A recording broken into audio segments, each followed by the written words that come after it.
Chosfox has done a lot. They make switches, keycaps, and have no shortage of custom keyboards. But the board we take a look at today has some characteristics I haven't seen them tackle before. This is the Leo80, a budget TKL with a pretty unique look and a sound profile that I really wasn't expecting. Before we get into it though, just take a moment and check how you're watching this video. I mean, is it through Wi-Fi? Cellular data maybe. If it's through data, think about how much you pay to access that. It's probably a crazy number. But what are you paying for? Speed? 5G? Unlimited talk and text? Hotspots? Mint Mobile has all of these features for as low as $15 a month, which is why I'm partnering with them to bring you the nation's largest 5G network. In my experience, its speed matches my old plan, but I'm saving so much more money. Switching takes 15 minutes and is incredibly easy, and if your phone doesn't support eSIMs, Mint will send you a new SIM card for free. And from now through the end of January, new customers can get any plan for $15 a month when they purchase 3 months or more. So check out trymintmobile.com/nearlucid and stop paying more for your phone plan than you have to. Let's just get into the unboxing. The Leo80 comes in a pretty standard carrying case with Chosfox branding. We don't get a whole lot inside. There's a pretty nice coiled aviator cable with metal connectors, some basic tools, and our USB dongle. In the bottom section is the board itself, with all the other components including foams and stabilizers pre-installed. The Leo80 is a plate gasket mounted TKL. It comes with a 1.6mm non-flex cut hot swap PCB, with the only real layout option being an interchangeable F13 or badge. However, there are spots for hot swap sockets for ISO and split left shift, and also the option to get a WinKey or WinKeyless top case. This PCB has full RGB and supports Bluetooth and wireless via a dongle. For plates, a polycarbonate plate is included, and there are 3 color options: E-white, anodized black, and anodized blue. Lastly, the Leo80 will run for $168 for the anodized versions and $172 for E-white.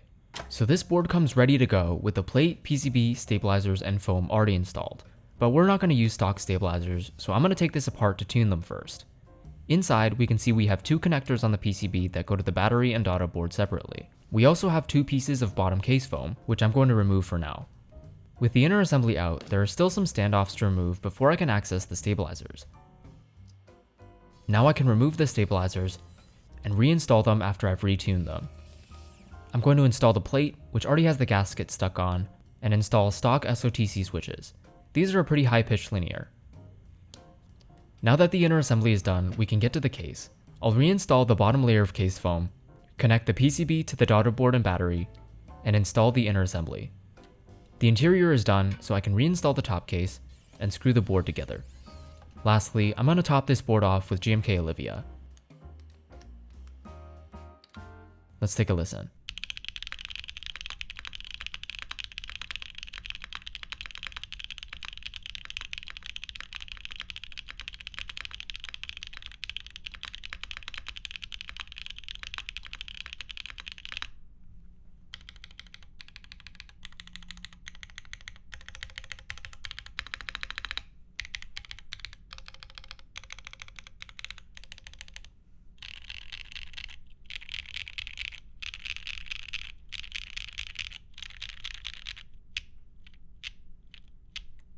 So the sound profile really punches way above its price point.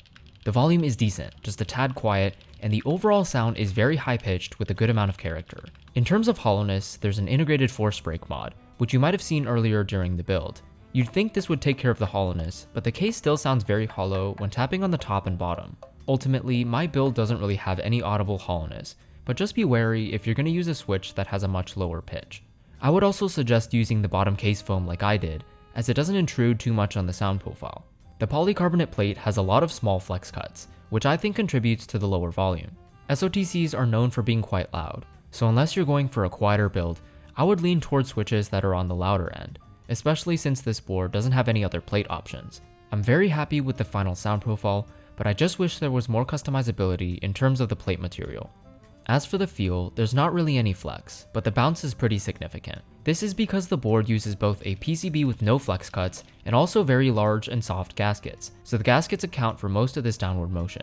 There's also just a ton of room in the bottom case, which I think is another reason you should use the bottom case foam. The design is actually pretty interesting. There's quite a bit of vintage flair, including the cherry lip at the bottom and the accentuated seam between the top and bottom cases. There are also some more modern features, like the top right engraved badge, matching weight, and small RGB strips on the side of the bottom. The engraved portions of the weight are inlaid with black PVD, which makes it look much more premium up close. The bottom case screws are also gold, which is a nice touch. On the side, you can see how the bottom section slightly curves inward, adding just a tiny bit of dimension to the side profile. Otherwise, it's pretty clean, and you can see the angling of the cherry lip better from here. The back has the USB-C port and a switch to toggle between Bluetooth, wired mode, and dongle mode. I wish this were either labeled or came with an instruction sheet because I'm not sure which side is which. I'm also not sure how I feel about the way this board does win keyless, because win keyless TKLs are usually done in tandem with a 7U spacebar. This makes it so that there are 2 nav keys on either side. In contrast, the Leo80 doesn't support a 7U spacebar, so win keyless looks really asymmetrical and off balance, which I think is one of the most glaring giveaways of its price point. But in terms of material quality, everything is great. The E-coating is consistent and high quality, and again, the weight looks great with the black PVD inlay. So the board reflects the usual Chosfox offering, with a low price and really good value. The sound profile is great, given the right switches, and decent stabilizers are even included, so there's not really much to comment on there. My gripes then are really just with the lack of customizability. You're locked to one plate option and essentially one layout option, and if you want win keyless, you have to put up with this kinda strange implementation. But of course, you're also getting really good RGB and a wireless TKL for under $200. So customizability aside, the Leo80 really offers something quite different, combining a tasteful vintage flair with useful modern features.